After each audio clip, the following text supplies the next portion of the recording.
Hello, I'm Tomix, and we are back with more Planet Coaster 2. I did not expect to do another video this soon, but frankly, Deep Dive 4 was a lot more interesting than I thought it would be, and I thought I'd cover some key points from it, both good and bad.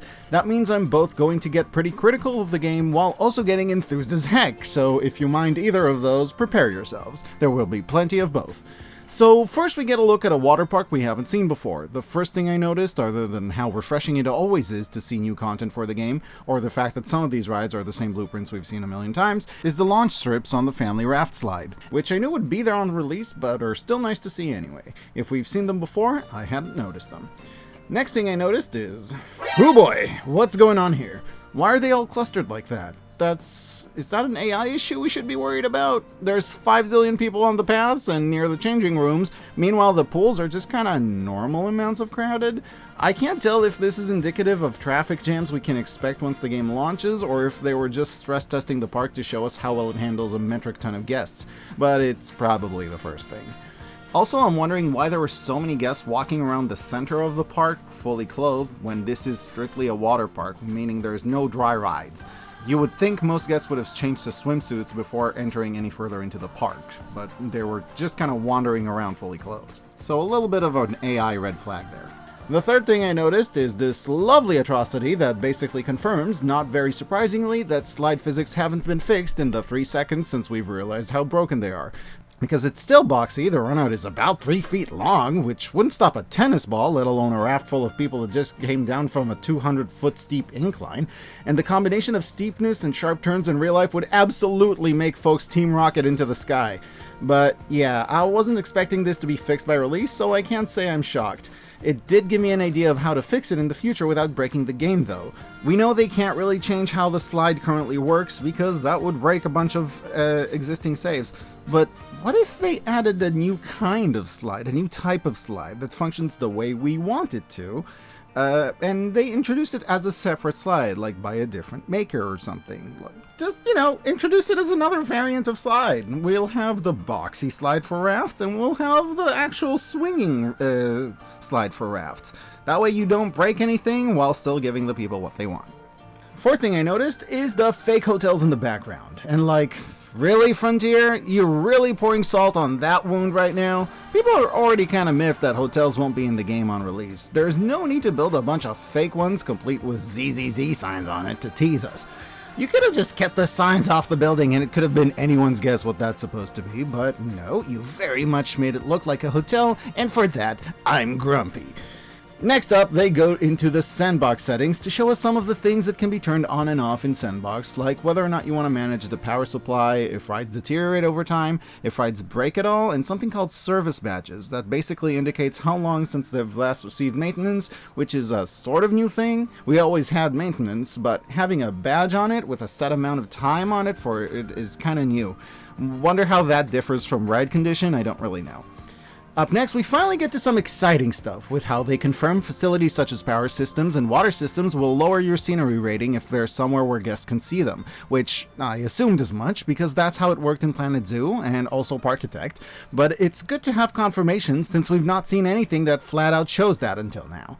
Then we get staff-only paths, which, woo, that's fun. Again, people assumed it would be in the game because of Planet Zoo, but now it's confirmed. Next thing to note is that guests are still absolutely swimming near slide exits. Again, wasn't expecting that to be fixed so soon, but still worth noting. Then they show some beautiful new Mylar balloons that feel so much more realistic and pretty than the game's existing plain plastic balloons. It's a small thing that really hyped me up.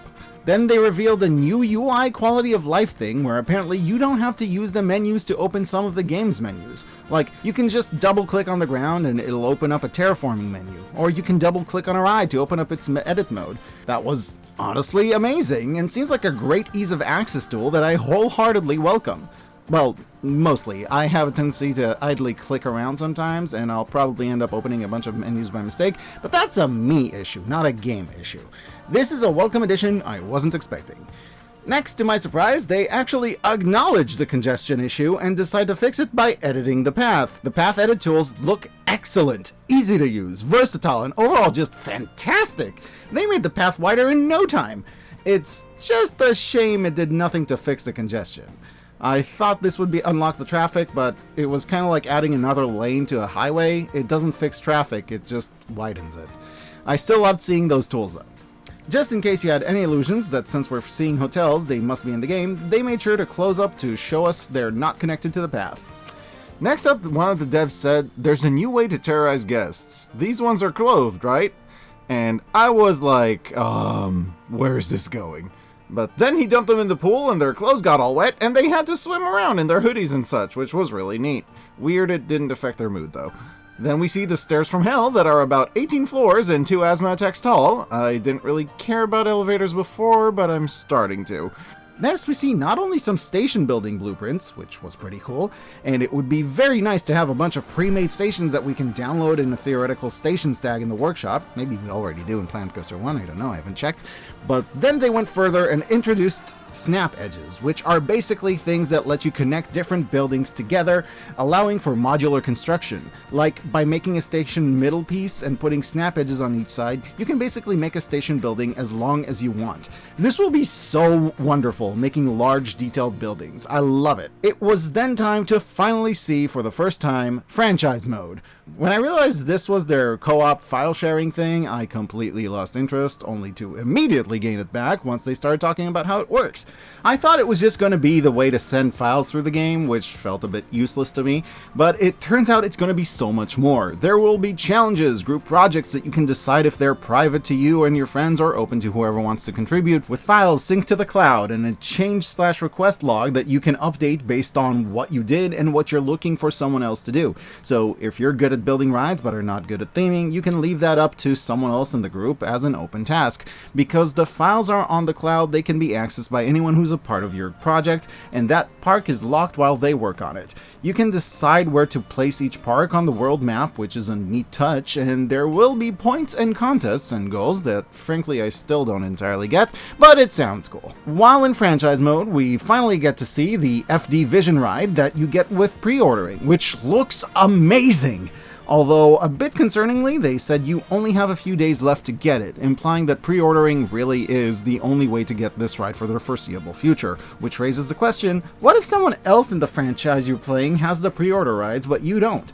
Planet Zoo fans say that it's likely to become available to buy after 6 months or so, because that's what happened with Planet Zoo's pre-order exclusive. But putting all that aside for a second, the ride looked stellar, and the building it was in looked gorgeous, and how the lighting inside made it look like it was really indoors. Also, there's a torch feature that lets you turn on or off the lights while you're building. This is awesome! This is a complete game changer! What? What do you mean they had that in Planet Coaster 1? No, they didn't. Nuh-uh! What? Seriously? They had that in Planet Coaster 1? The L key? How was I supposed to know? Why didn't anyone tell me? Do you know how much eye strain that could have saved me? Ugh.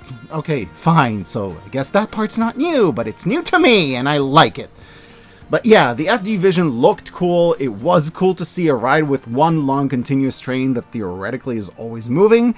I like how it opens up the possibility for new different ride modes we'll see in the future, although it was a bit confusing as to whether or not it was stopping every once in a while in the game or not. Or rather, it was stopping, it was just unclear to me if it stops to load passengers, or if it has something to do with the fact that they just started the ride, since it's theoretically supposed to keep moving as long as it functions.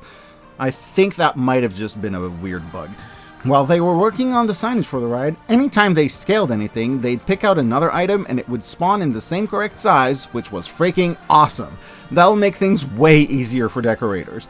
It bears noting that the ride station looked normal, despite people expecting it to look different, with some kind of mention of conveyor belts or something. Seemed to disappoint a lot of people. I'm fine with it, and I think the ride looks incredible. More station variants would be cool to have, but if we don't get them, I'm not losing any sleep over it.